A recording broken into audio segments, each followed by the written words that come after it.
What's up, y'all? You're listening to the Extra Point College Football Podcast. I'm your host, Jacob Carnes, joined as always by my co-host, Daniel Hammock.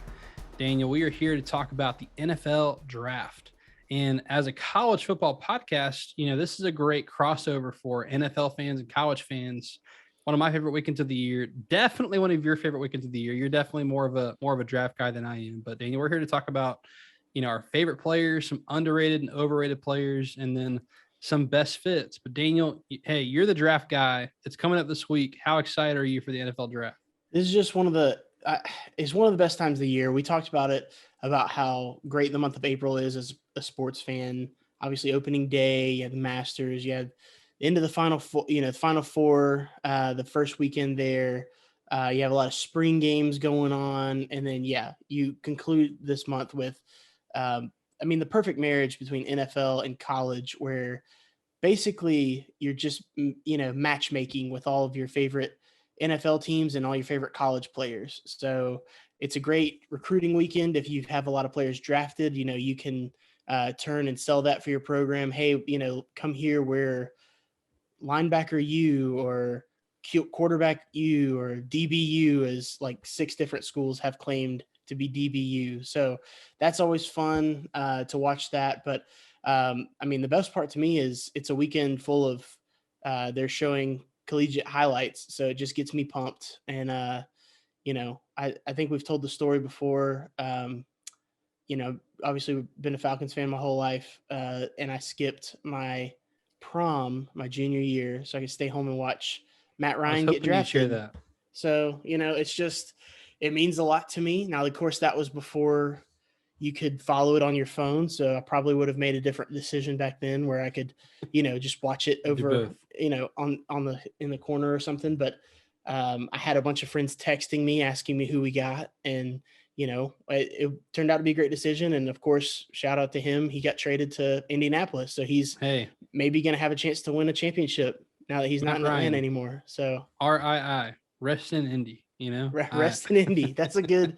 That's very good. So he's got an offensive line that'll block for him. He's got Jonathan Taylor to run for him. So we'll see what happens. Got a defense. He's got his highest rated defense that he's ever had in his career. He's got this year. So, which is insane. Yep. So maybe he'll do like what Peyton Manning did in his career and be carried by, the players around him and a good offensive line. It's a solid addition, but anyways, that leads to the Falcons maybe drafting a quarterback this year. We'll see what happens. So we'll see. Excited to dive into it. This year, there's a ton of edge talent and offensive tackles. Receivers. There's could be 6 first-round receivers, could be 8. It's just there's a lot of talent at those positions. Quarterback, not as highly rated, but they will get their ratings to go up because of the position they play. So it's definitely going to be one of those years that, it's a very solid 2nd and 3rd round draft this year as far as the depth of players. I don't know how many like elite, no doubt. Like there's 8 guys I think that could go number 1, and I wouldn't necessarily be surprised. Which is uncommon, at least in the last. I was trying to think back how many years we knew the number 1 overall pick. I counted at least 4 or 5 when it was like everyone kind of knew going into it, this is the guy. And it was, I would say the year that Baker Mayfield was Cleveland's number 1, not everybody expected him to be number 1. That was probably the last time before this where they had a few different options, I would say. But yeah, this one, it's like at least Baker Mayfield was one of 4 that I think we narrowed it down to at that time. This is legitimately like I've seen 8 or 10 different guys mocked as number 1. So should be a lot of fun, a lot of fireworks on Thursday night, what we see with this draft. So before we dive into players, I got a question for you. Alabama last year tied Miami's record with 6 players taken in the first round of the NFL Draft. Alabama and Georgia play for the national championship. Does Georgia have a chance to tie the record?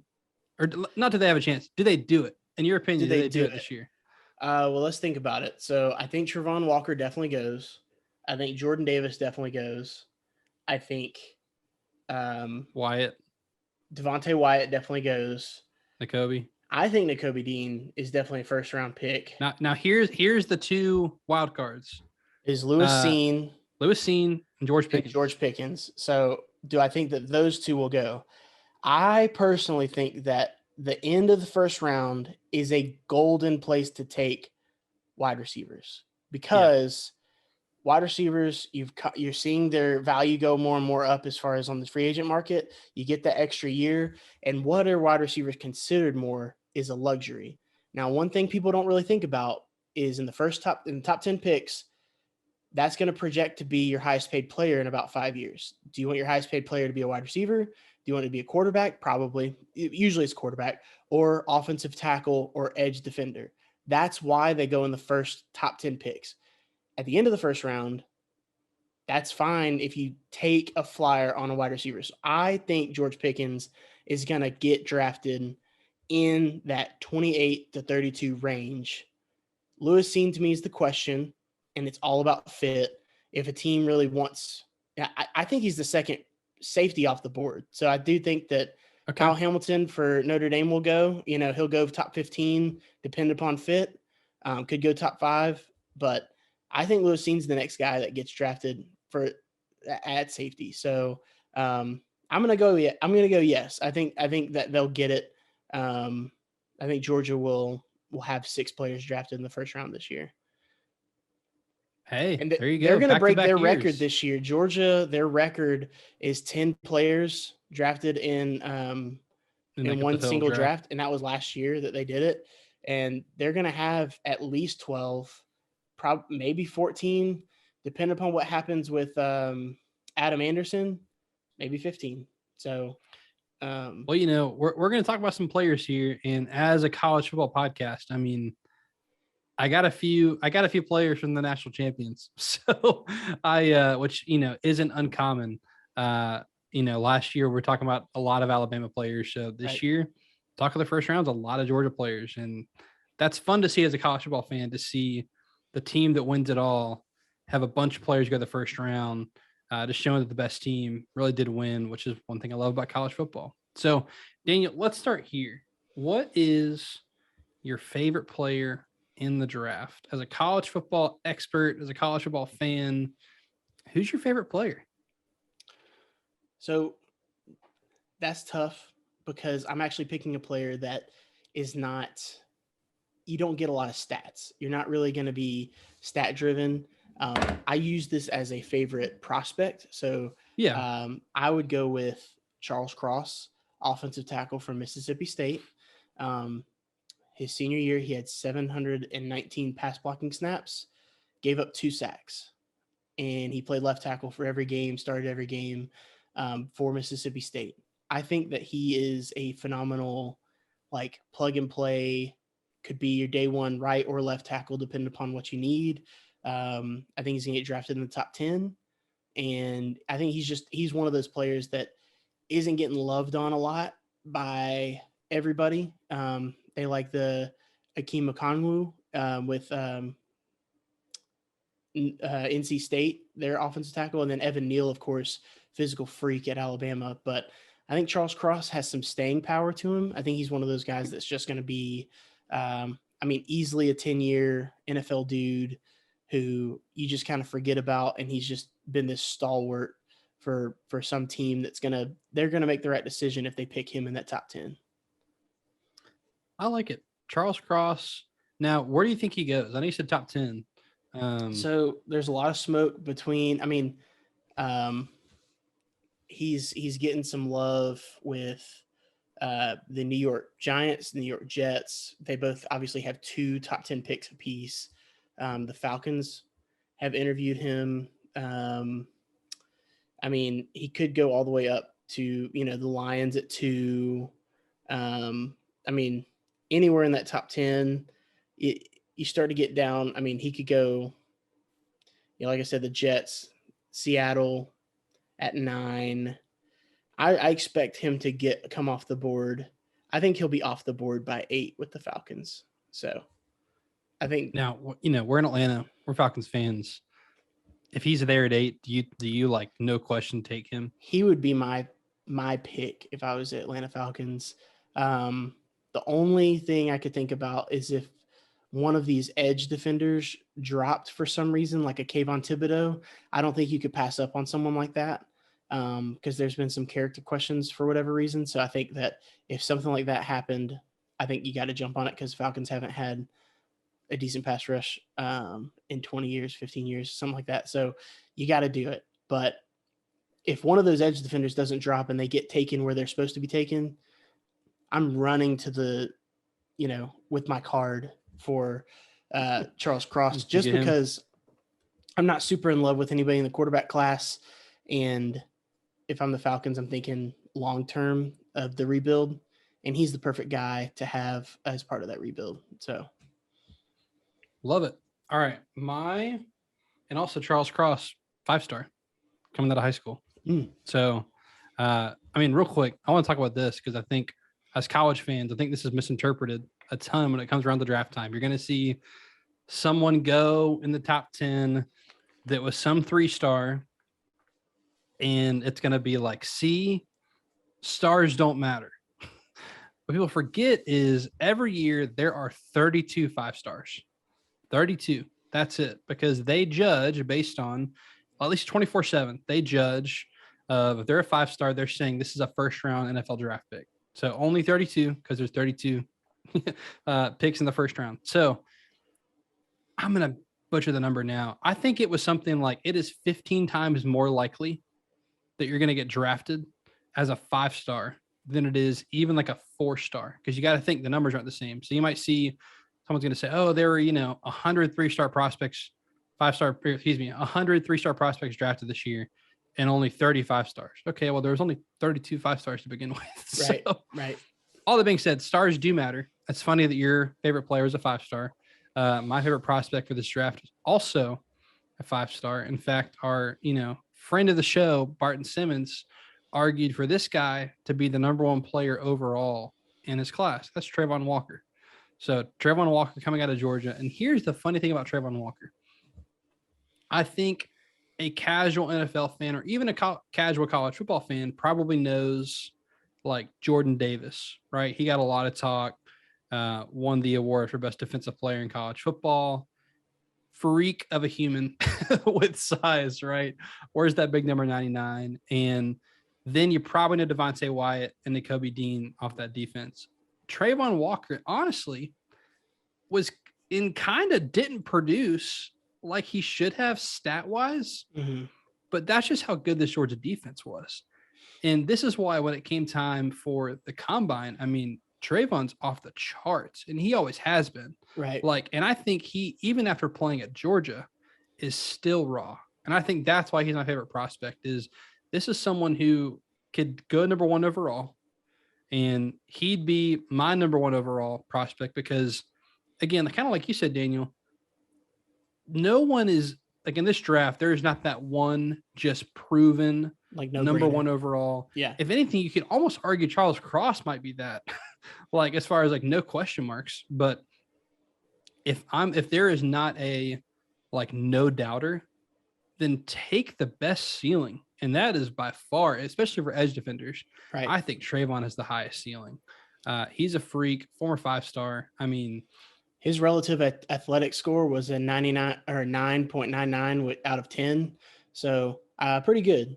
So that's just relative to the position grade and like your athleticism to your peers. So to be in like the 99th percentile as far as athleticism, that's pretty good. That should play. So 6'5", 270. That's runs a 4.5. Runs a 4.5 freak.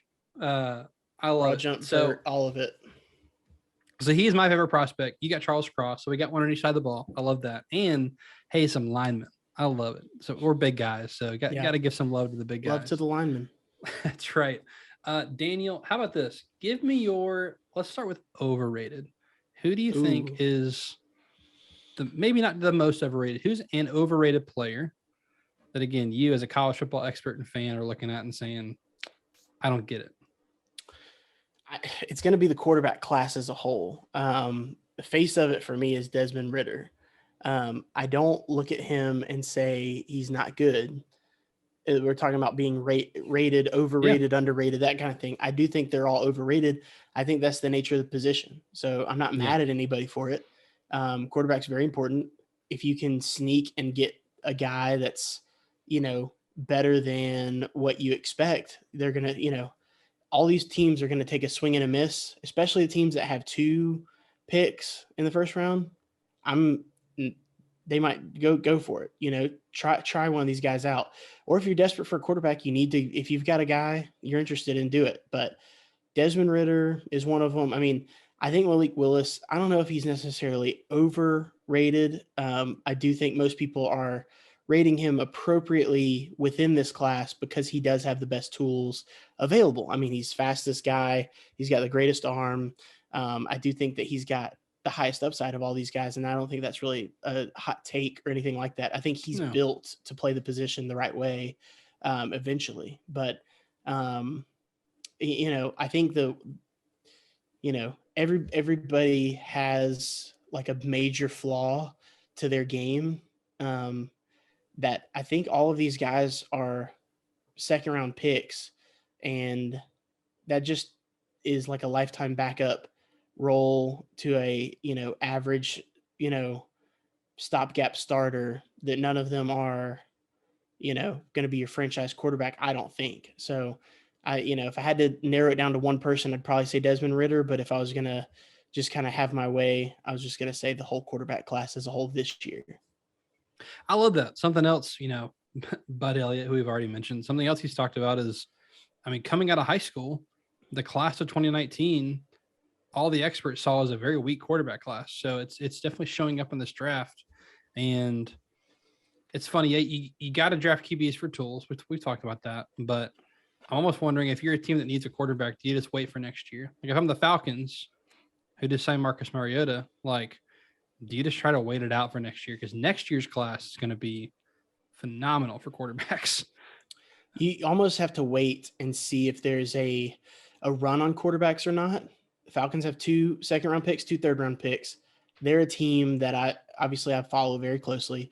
If I was them, I would see if one of these guys that's in this first group drops to the second round, and if they don't, do I see if there's going to be no run on it because every team that wanted a quarterback got one, and you can kind of wait till maybe one of your third-round picks and look at a guy like Carson Strong from Nevada, because he would be someone I would feel worthy as a day 2 draft pick potentially.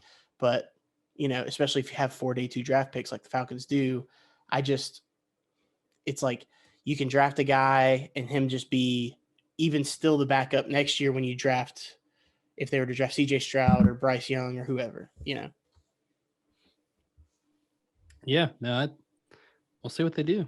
All right, my overrated player, and this is relative, so please give me some grace here.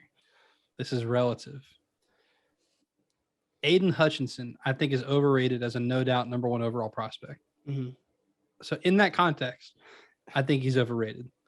And there's one big reason why. When he went up against an NFL prospect at tackle, he was not just limited, he was shut down for the night. The last time we saw him in a college football uniform was in the Orange Bowl, and Jamari Salyer shut him down. And he's probably going to play guard in the NFL. I was going to say, yeah, so he's not even an NFL tackle prospect. He was shut down by a guard prospect the whole night. And so for that, I think, yes, he played phenomenal competition in the Big Ten. Relative, he played in the Big Ten, but again, when he played the no-doubter NFL starter on offensive line, he got shut down. So, I think their scheme plays to his advantage at Michigan. Every down, he gets to pin his ears back and go, which if he goes to the right team, I think he'll be able to do in the NFL, but he's not as versatile as some other players in this class. I mentioned my favorite prospect being Trayvon Walker. Trayvon Walker has covered running backs on routes during the game because of the ski. So it's to me, that is more proven as far as versatility goes than just a pin your ears back and go. Now, again, with the right fit, if he can go do that every down, I'm he's great. And his 3-cone drill is faster than the Bosa brothers. whatever. He could be phenomenal. He will be, I think, great in the NFL, but I think he is overrated in the context of a no doubt number one overall prospect, especially when we get to my underrated players. Which, you know what? I'm just going to go ahead and say. Do it. I mean, so I have a few. I cheat a little bit here. I have one who's like my no doubt underrated, but here's another one. Kayvon Thibodeau. Yeah. What in the world happened this year other than an injury that Kayvon Thibodeau went from beginning of the season, no doubt number one overall player, got injured. Now he's fallen. I mean, I saw a mock that had him outside the top 5, which is insane to me. Like, I think if anything, he still would be, like, I would support him being a no doubt number one overall player over Aiden Hutchinson. Right. Like, that's where I'm like, I just did don't you, get you saw the interview, right? Where he talked about like, the interview about like his brand and building his own brand. And I did. So, okay. So that I think has raised questions regarding his love for football. This is just a way, a smokescreen that all NFL teams use to try to water it down so that like the Falcons are like, he doesn't love football, so that he drops to number 8 and then they pick him. So this is a classic thing the NFL teams do. He's still high on everybody's board. That is something that they question because they ask all these different questions and stuff.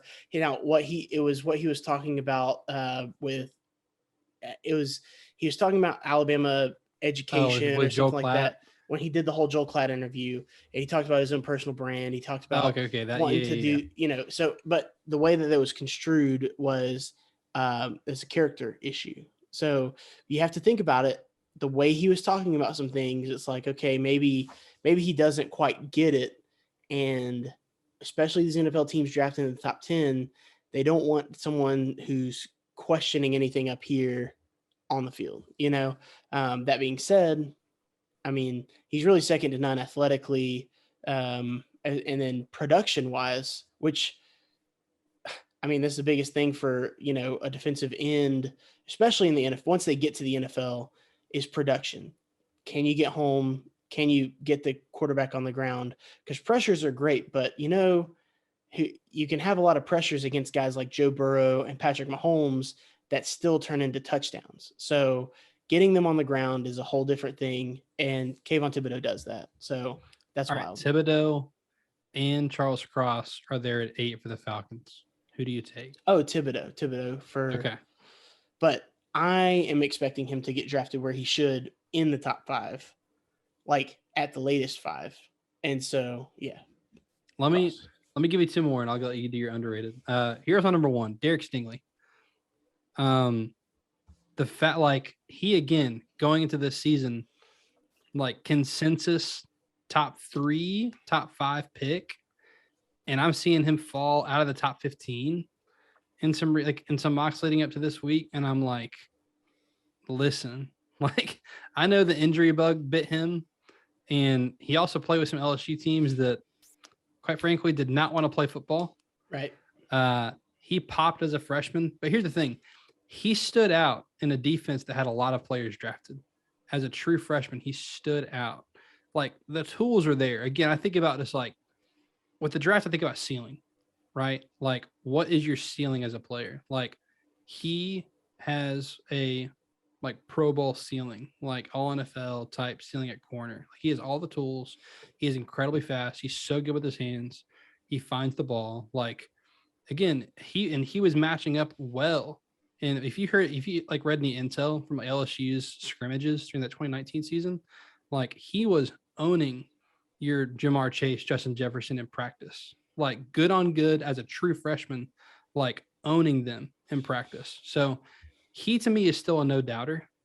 And the fact that he's out, you know, out of the top 15 is mind boggling to me. Last one, honorable mention. He also lost his defensive coordinator after that 2019 season. Right. And it was also his position coach. So, like, not having him for the past 2 seasons. Right. So. My honorable mention, Nakobe Dean. Look, I know the value of a linebacker is going down in the NFL. He can do it all. If you're getting him outside the top 10, you pull the trigger. Like, you pull the trigger quickly. Mm-hmm. All right, Yeah, those are my underrateds. he's great. So for me, underrated. I just put one because I followed rules. But I didn't follow rules with overrated. So there's that. But underrated, I really like Christian Watson, wide receiver, North Dakota State. The reason I like him a lot is he tested well. He's 6'4", 208 pounds. Had 800 yards receiving on just 43 catches last year, 8 touchdowns, and not the most prolific passing offense that he was in. Um, I do think that I think he's gotten pushed down some boards where you're seeing him in like the 3rd, 4th round range, where I think he's like a 2nd round talent, and he could even be one of those like what we talked about with potentially like a George Pickens getting picked at the end of the 1st round. He's one of those that has that ability where I'm not going to be surprised if he gets picked into the 1st round, beginning of the 2nd round, and he's going to end up being one of these guys that pops on an NFL team, just size wise and speed. Um, it's just a rare That translates. combination. Yeah. So him being able to do that, North Dakota State has been the one program at that level of FCS that can consistently put guys in the next level. So I'd love to see him end up with the right team because most likely he's going to be drafted as a wide receiver 2, for a team, and him going somewhere and being the 2nd receiver, I think is an extreme like advantage for him. Um, I think the world of his game. So we'll see where he ends up going. Um, I wonder if what I've seen recently with him getting down some draft boards is more of like smokescreen stuff that the NFL, like we said, tends to do in the weeks preceding the draft. Love it. And I mean, like we said, size and speed translates. All right, Daniel. Best fit. I cheated again. I have 2. I have my 1 and I have an honorable mention. So best fit as far as player going to a team, whether it be a need or another fun way you came up with this, but best fit, go. So stealing one of your players you talked about, and that's Nakobe Dean, because I've seen him drop in the 1st round. And so I'm like, if you let Bill Belichick at 21 get his hands on Nakobe Dean, he's grabbing him and he's never letting go. But I'm going to go ahead and expand that to in any of the first 3 rounds, if the New England Patriots get their hands on any of the 3 Georgia inside linebackers, because I think that Quay Walker is going to go in round 2, and I think that Shane Tyndall is going to go in round 3. And so I think that any of those 3 will be just a phenomenal fit with New England and how they like to have their inside linebackers go sideline to sideline because all 3 of those guys can run. And I just think, I mean, Belichick just is even when he's not winning Super Bowls like the past couple of years without Tom Brady, it's like he's still just ahead of everybody as far as his evaluations. And I think we all know, like if any of these guys slip to their pick in any of those respective rounds, they're getting snatched up. Hold on, I have to look up one thing before I tell you mine. I have to look up a year. This analogy is gonna be really, really good. You're gonna love this. Okay, I'm ready for all it. right. It was that late, really? Okay. In 2012, the Seattle Seahawks drafted a 3-star prospect out of high school at quarterback who was a transfer who didn't have the best production numbers, but was mobile and had a high ceiling and had all the tools. All right, at quarterback, Russell Wilson. He's a baseball player. All right. There's another former 3-star prospect who transferred schools, who has a high ceiling and has all the tools. He produced in college, but it's not like he was a Heisman finalist either. Malik Willis. Mm. So Malik Willis to the Seahawks towards the end of round 1, if he falls that far, I think is a good fit because they need a quarterback, and you kind of draft the same style quarterback that you have with Russell Wilson. And so you don't have to make a lot of changes to your scheme on offense. He fits right in. So, I mean, you just brought up Russell Wilson, which is one of my favorite college quarterbacks and thinking back to when he got pushed out of NC State so that NC State could start Mike Glennon at quarterback is still hilarious to me. He was one of the first big time grad transfers that we saw go somewhere. And all he did, when he went to Wisconsin, that's the last time I feel like Wisconsin's had that type of quarterback. And they that was before playoffs, the playoff happened. But if the playoffs were a thing, they would have been in the playoffs. They had went to a Rose Bowl, I believe, with him that year. So they were a phenomenal team. They were in the top 5 like all year. So love it. Honorable mention. You said wide receivers going. It depends on when the run starts. Right. But the Green Bay Packers just lost their wide receiver 1 and who had great speed. Let me raise you speed and give you size as well. George Pickens of the Packers. So let me ask you this. All right, these 3 wide receivers are coming off of knee injuries. All right, rank them healthy. George Pickens, Jameson Williams, and Drake London. I mean, I would go Jameson, probably number 1. I just think he does too much to you speed-wise. I feel like we never got to see the best of Drake London or George Pickens. And I think they're for similar reasons, because quarterback play was always like they didn't have the same quarterback for all the years, I guess Drake London, had Keaton Slovis for a large portion of his career, but it just, I feel like they both could have had more, if they could have had more consistency. I say that, and Jameson has really one solid year, and it was when he was at Bama. But recency bias. I would go Jameson, probably Drake London, and then George Pickens. Right now, dude, I'd go the exact opposite. Yeah. I don't like Pickens' size. Like, is the speed difference that big between Pickens and Williams? And then with Pickens, you get size. So like I don't see Williams being in all type of, like, Williams is your go ball, or get him by himself on a drag and let him go. Like, Pickens to me is like do it all. And I'd say Drake London's more like that too. Yeah, I don't know how fast Drake London is going to play though in the NFL. But that being said, I mean, this wide receiver class is deep. Like, the fact that those are all three good. Off There's of an injury, yeah, like those are all 3 first-round talent, and they're probably not all 3 going to go in the first round just because of injury. I mean, and you think about like the next, like John Mechie is going to get taken day 2, whether it be second or third round, but he's coming off of an ACL. But I mean, if he's going to be, he'll definitely be a second wide receiver, whether it's, on a team that, but what if he's someone's third wide receiver and they're just not worried about whenever he comes back with his ACL? I mean, he's going to end up in the right situation wherever he goes. And I'm excited to watch. He's one of those players that he's going to be really fun to watch. So who's your wide receiver 1 in this class? Talk about it being deep.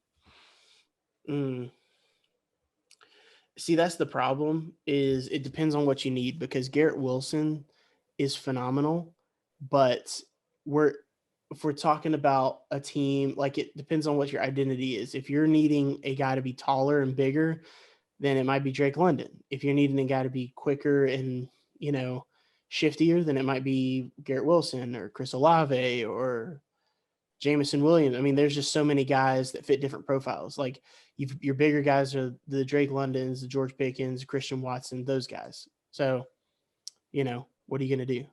Depends on what you're like. I keep hearing Arthur Smith wants a bigger wide receiver. Like, so anything that you see that has Garrett Wilson mocked to the Falcons, I think you could throw that out of the way in the trash can. But Drake London is more likely, or Treylon Burks is more likely. We didn't even mention Treylon Burks just now. And he could be wide receiver 1. I mentioned Chris Olave for a second, but that being said, like, there's a lot of top tier receiver talent.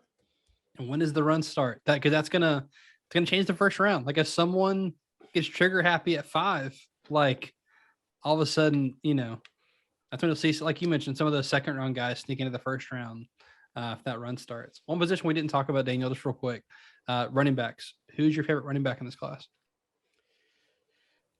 So it's like the group is like Kenneth Walker and Breece Hall and those guys. I like Breece Hall the most because I think that he has the production that matches the talent. Like he ran really great at the combine. He looks great. He looks the part. He looks like he's in really good shape. He looks like he's in the right.